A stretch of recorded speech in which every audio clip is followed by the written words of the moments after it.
Bienvenidos amigos a un video más en el que hablamos de metodología de la investigación. Este es el video número 20. El día de hoy vamos a hablar de un tema que a mí me apasiona mucho porque los criterios que se deberían aplicar generalmente son descuidados. Entonces, ¿de qué vamos a hablar hoy?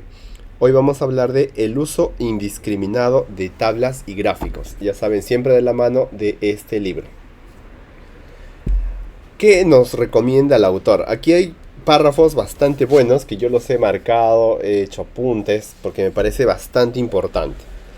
Voy a leer el texto y les hago un comentario. Dice: un aspecto relevante en la comunicación efectiva de los resultados en una tesis doctoral es el uso eficiente de tablas y gráficos. Yo diría incluso de tesis de pregrado.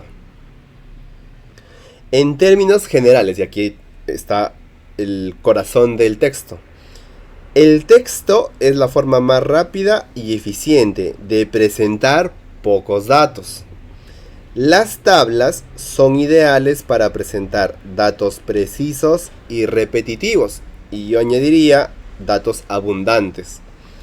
Y las figuras son ideales para presentar datos que exhiben tendencias o patrones importantes. Entonces hay tres formas de comunicar. Recuerden que no tengo el libro a la mano aquí. No lo tengo. Pero hay un libro que pronto les voy a comentar de qué se trata, en el que asume que la escritura académica es también un diálogo, es comunicación. Entonces, el texto, las tablas y las figuras son elementos que sirven para comunicar. Ahora bien, continúa el autor, en efecto, si los mismos datos pueden presentarse en una tabla o en un gráfico, en otras palabras, siempre está la duda del tesista. ¿Qué escojo, tabla o gráfico? Se prefiere las tablas cuando la precisión de los datos es importante y cuando estos no presenten un patrón. Por ejemplo, si yo estoy haciendo una gráfica de dispersión, o mejor dicho, tengo datos dispersos y elijo entre una tabla o un gráfico, evidentemente va a ser mucho mejor que elija el gráfico porque hay una tendencia, hay un patrón.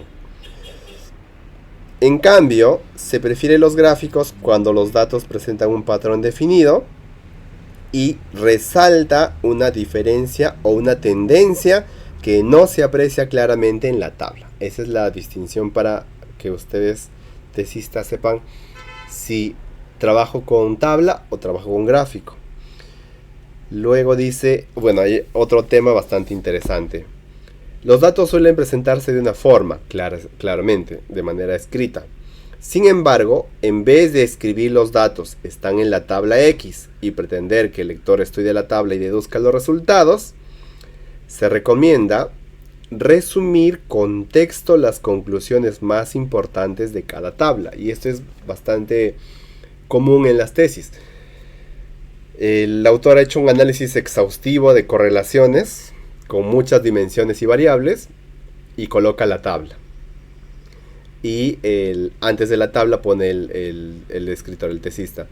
Se han analizado las correlaciones bivariadas en estas variables, las cuales se presentan en la tabla 10. Y nada más. Y luego pasa a la siguiente información o a la siguiente tabla.